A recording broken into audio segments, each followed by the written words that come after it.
ഇപ്പോൾ ബൈബിളിൻ്റെ ഭാഷയിൽ ബൈബിൾ പഠിപ്പിക്കുന്നത് അത്യുന്നതൻ്റെ ശക്തി നമ്മളിൽ പ്രകടമാകാത്തത് കൊണ്ടാണ് നമ്മൾ ദുഃഖത്തിലാകുക. പുറത്തുനിന്നുള്ള കാര്യങ്ങളല്ല. ദൈവത്തിൻ്റെ ശക്തി നമ്മിൽ പ്രകടമായി തുടങ്ങിയാൽ നമ്മൾ ദുഃഖത്തിന് അതീതരാകും. ഇതാണ് എവിടെ പറയുന്നത്? ബൈബിളിൽ പഠിപ്പിക്കുന്നത്, തിരുവചനം പഠിപ്പിക്കുന്നത്. ഈശോ പഠിപ്പിക്കുകയാണ്, തിരുവെഴുത്തുകൾ തെറ്റാറില്ലല്ലോ.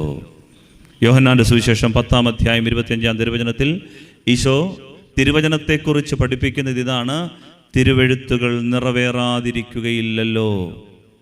ഇപ്പം തിരുവെഴുത്ത് സത്യമാണ്. തിരുവെഴുത്തിൽ പറയുകയാണ്, നമ്മളുടെ ദുഃഖത്തിൻ്റെ കാരണം സ്വർഗത്തിൻ്റെ ശക്തി നമ്മിൽ പ്രകടമാകുന്നില്ല. അതാണ് അതിൻ്റെ കാരണം. Hallelujah, hallelujah. ബൈബിളിലെ സങ്കീർത്തനത്തിൽ തന്നെ 2 രീതിയിലുള്ള ദുഃഖങ്ങളെക്കുറിച്ച് പറയുന്നുണ്ട്. സങ്കീർത്തനം നമ്മളൊന്ന് പരിശോധിച്ചാൽ 2 അധ്യായങ്ങൾ നമ്മളൊന്ന് പെട്ടെന്ന് പരിശോധിക്കുകയാണ്. 2 രീതിയിലുള്ള ദുഃഖങ്ങളാണ് ഭൂമിയിലുള്ളത്. നമ്മൾ ഇവിടെ ഇരിക്കുന്ന ആളുകളെ ഒന്ന് പരിശോധിച്ചാൽ 2 ഗ്രൂപ്പിൽപ്പെട്ട ആളുകളായിട്ടാണ് ഞാൻ കാണുന്നത്.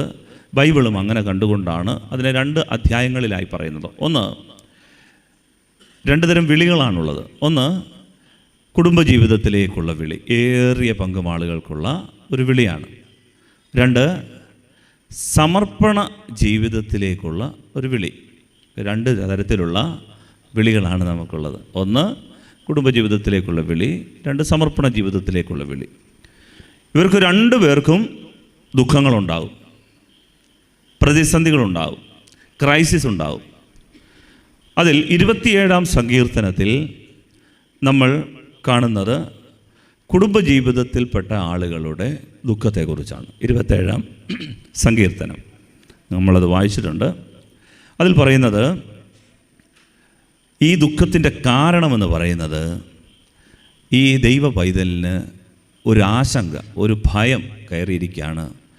ദൈവം ഇതൊന്നും കാണുന്നില്ലേ?